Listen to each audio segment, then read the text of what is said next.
L'épisode dernier est fini avec le fait qu'il y avait une réunion et qu'une prochaine fois on devait faire une nouvelle assise. Monsieur Baga a décidé d'aller soudoyer Monsieur Camden. Il allait le convaincre que mon gars, vote pour moi, en tout cas vote pour que Bill ne soit pas directeur. Il faut qu'on l'écarte. Elle lui a dit oui. Quelques moments après, voilà aussi Madame Cathy qui vient voir pour les mêmes raisons Monsieur Camden en lui demandant justement de voter cependant cette fois-ci pour Bill. Et avec elle, il lui demande mais qu'est-ce qu'il y a vraiment entre Baga, Monsieur Baga et Bill. Elle lui relate alors les faits comme quoi, voilà Monsieur Baga est sorti avec la copine de Bill. Donc, ils sortaient tous les deux ensemble avec la même fille. Ils sont couchés ensemble et elle est même tombée enceinte. Et M. Baga a fait porter la grossesse à Bill alors que c'était le sien. Et elle lui fait comprendre que vous imaginez, un père peut faire ça à son enfant. Non, ça ne va pas. Quand elle a suivi alors cette histoire, décide donc et promet à Cathy de donner son vote à Bill.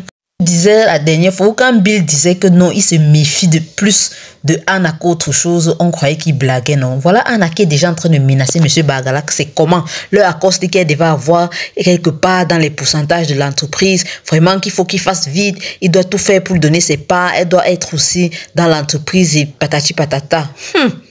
Comme ça, Anna est en train de menacer M. Baga pour faire partie de l'entreprise. Donc, son but à elle, c'est de rentrer dans l'entreprise, avoir des parts et être aussi membre de l'entreprise.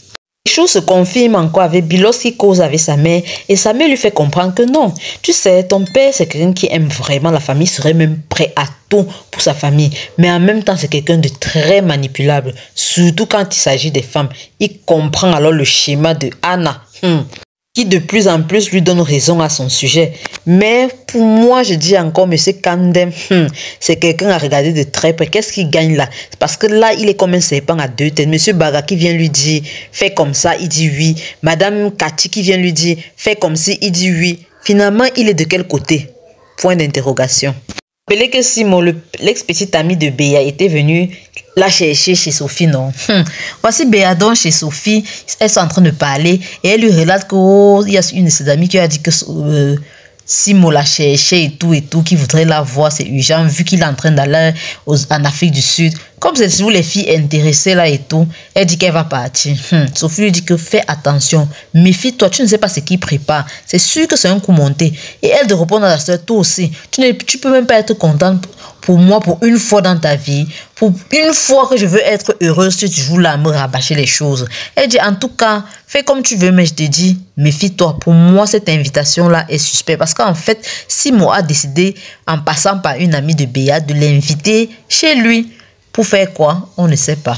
Béa a alors pris en considération ce que Sophie lui a dit. Elle a dit qu'elle va sauf que partir. Là, voilà qu'il débarque chez Simon. Non. Le gars lui dit que voilà, après le petit bavardage, là, que voilà, comme tu vois là, tu es venu. Maintenant, là, voici mes deux conditions. Soit tu me fais un enfant, soit tu me remets mon argent. Elle dit, hey, je ne peux pas moi te remettre ton argent parce que je n'ai pas. Et je suis dans l'impossibilité de te faire un enfant. Si tu décides de m'épouser en bonne et due forme, c'est-à-dire tu viens chez mes parents, tu me dotes, on fait le mariage et tout. Je peux te faire un enfant, je n'ai aucun problème à cela. Par contre, si c'est comme ça là que tu veux, on se lève un beau matin aussi que tu fasses un enfant, c'est impossible. Regarde seulement comme s'il dit que elle blague avec moi. Comme tu ne veux faire respecter aucune de mes conditions, ok. Je vais alors te séquestrer si tu ne sortiras pas d'ici. Et directement, il prend le téléphone de la fille, il enlève la puce dedans, tout. Voilà donc Béa dans les problèmes, non? Injoignable, elle ne peut pas appeler, elle ne peut pas recevoir. On fait comment alors? Quelque temps, Sophie se rend compte quand même que sa soeur n'est toujours pas rentrée. Elle commence à s'inquiéter. Elle dit alors à Roger que oh, c'est vrai que ma soeur ce n'est plus un enfant, mais franchement, ça fait longtemps qu'elle est partie, elle n'est pas encore revenue. Il faut vraiment qu'on trouve le moyen de la retrouver. Je m'inquiète quand même. J'espère donc que Sophie va se rappeler que sa soeur devait partir chez Simon et que c'est par là qu'elle va commencer ses recherches. Sinon, Béa est dans la merde.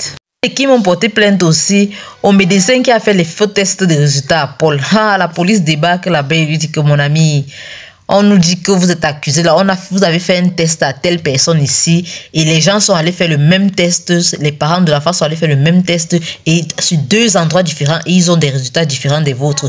Qu'est-ce qui n'a pas marché? Il a commencé à paniquer, non, il voulait même parler, mais quand il a compris qu'il s'agit des affaires de Paul et de manipulation et qu'on a compris la super chérie, il a seulement dit que non, pardon, attendons pas parler sur un endroit très sérieux. Le policier a dit que non, déplace-toi pas directement au commissariat, c'est là-bas qu'on va régler les problèmes. Quand il s'asseye tranquille au commissariat, le gars sort de l'argent, il dépose devant le commissaire comme ça là que, voilà, franchement, je vous donne ceci pour que vous puissiez, pour que vous ne parlez pas, pour que vous taisiez quoi et que vous ne disiez rien. Le policier se fâchait. Moi, je crois même qu'il se fâchait que mais la corruption est montée, c'est descendu ou quoi que ce soit. Non, le gars dit que tu te moques de qui ici? C'est quel argent que tu me donnes là? C'est petit. Mais jusqu'à le médecin a dû rajouter de l'argent pour pouvoir le sudoyer. Et heureusement, il lui a dit, vu que ça ne sorte pas de cette pièce, que ça ne se sache jamais que je vous ai payé pour cette affaire. Le gars a commencé à sourire. Maman, la corruption au Cameroun, c'est le hélélé. Pendant ce temps, Paul et Kim ont décidé d'inviter Ekini chez eux pour la remercier pour l'aide qu'elle leur a apportée. Oui. Et dans tout ça, la maman de Kim était aussi là. Et donc, du coup, Ekini arrive tranquille. La mère était un peu encore sur ses bords, là, mais avec le temps en bavardant, elle s'est rendue compte que franchement, Ekini a vraiment changé et tout. C'est Kim, par contre, qui n'était pas encore tout à fait à 100%. Elle a dit que non, à l'heure, si elle se méfie encore, elle n'est pas encore à fond avec Ekini parce qu'on ne sait jamais. Mais la maman a dit que non, de ce que je vois là, c'est comme si elle a vraiment changé et tout. On attend de voir la suite, non? On espère seulement que Ekini a vraiment changé.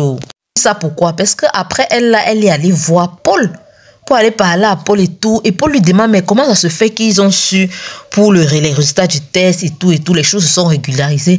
Elle a quand même raconté que c'est elle qui a fait tout ça. Elle leur dit qu'il fallait qu'ils refassent des tests. Et Paul a dit, mais pourquoi tu as fait ça? Et surtout sans m'en parler, je ne comprends pas. Franchement, moi-même, je ne comprends pas. Si Ekini a fait ça, pourquoi elle repart encore chez Paul? On a l'impression que peut-être elle cherche quelque chose chez Paul là. Peut-être c'est même elle qui... Peut-être c'est de Paul là qu'elle est vraiment amoureuse. Et elle cherche à se rapprocher de lui tout en voulant changer les choses, ne plus faire du mal aux autres. Mais est-ce que Paul va digérer ça? Parce que si Paul avait tous les efforts qu'il a mis en œuvre pour pouvoir tromper Austin et Kim et qu'elle vienne rabâcher ça comme ça là d'un revers de la main, non, c'est trop fort. En tout cas, si il finit par tomber amoureux de Kim, pourquoi pas, comme s'il va un peu lâcher les pédales à Kim pour une fois.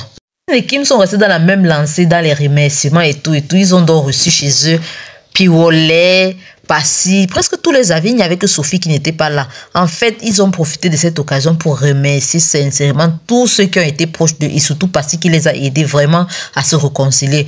Et à la fin de tout ça, Piwolet coince un peu Passy dans un coin là. Il commence à lui parler que oh, franchement, depuis là, j'ai l'impression que je suis encore vraiment amoureux de toi. Tu me manques, c'est là. Parce que c'est m'a dit que dans tes rêves, que c'est encore quel genre de truc que tu es en train de me sortir là. En tout cas, reviens me voir, reviens qu'on en reparle dans un mois. Aller comme ça jusqu'à quitter. En même temps, le fait que Piwolet était dehors comme ça en a profité pour faire revenir Miranda à la maison.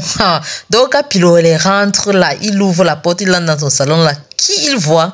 Miranda. Mais alors une autre Miranda. Eh, maman, la fille était stylée. C'est les mèches que vous voulez voir sur la tête. Les talons boto, la robe, le sexy Mami Nyanga dont Miranda faisait fureur. Non, il n'y avait pas son égal. Piwolet restait seulement bouche bée comme ça, les yeux écartés. Mais tu sentais comment les étoiles, les cœurs brillaient dans ses yeux. Que merde, je suis en train de voir un ange ou quoi. Miranda avait changé. On attend de voir seulement ce qui va passer. Parce qu'à l'heure, sinon, à l'instant où il a vu Miranda là, tout ce qu'il a dit a passé il y a un instant là. C'est comme s'il avait déjà oublié ça. Mais Diva, on va clôturer avec la scène où la secrétaire de Piwolet a fait quelque chose de grandiose. Vous vous rappelez la collègue enseignante là, Madame Ebonge, qui dérange Piwolet chaque fois où elle est derrière Piwolet pour faire quoi? Elle voulait entrer au bureau de Piwolet. Comme la femme là ne l'a pas remise à sa place, la secrétaire a dit que madame, vous ne pouvez pas entrer ici. Et elle voulait discuter là. Il dit que la secrétaire a parlé comme ça, on aurait dit que c'est elle la chef là-bas. En tout cas, quand Piwolet est arrivé, il les a trouvés en train de se disputer là comme ça. Là. Il a pris la défense de sa secrétaire et il lui a donné raison que madame, si ma secrétaire trouve qu'il n'y a pas de place pour vous recevoir dans mon programme, alors sachez qu'il n'y a pas de place. Et point final. À ce moment-là, c'est elle qui décide. La dame est restée seulement bouche bée comme ça. Ouais, veut quoi derrière Piwolet? Pardon, laisse-le tranquille parce que Miranda est déjà là. Il va bien tourner sa tête. Mais chers Diva, c'est ici que s'achève cet épisode. On se retrouve pour les prochains épisodes. Ciao, ciao.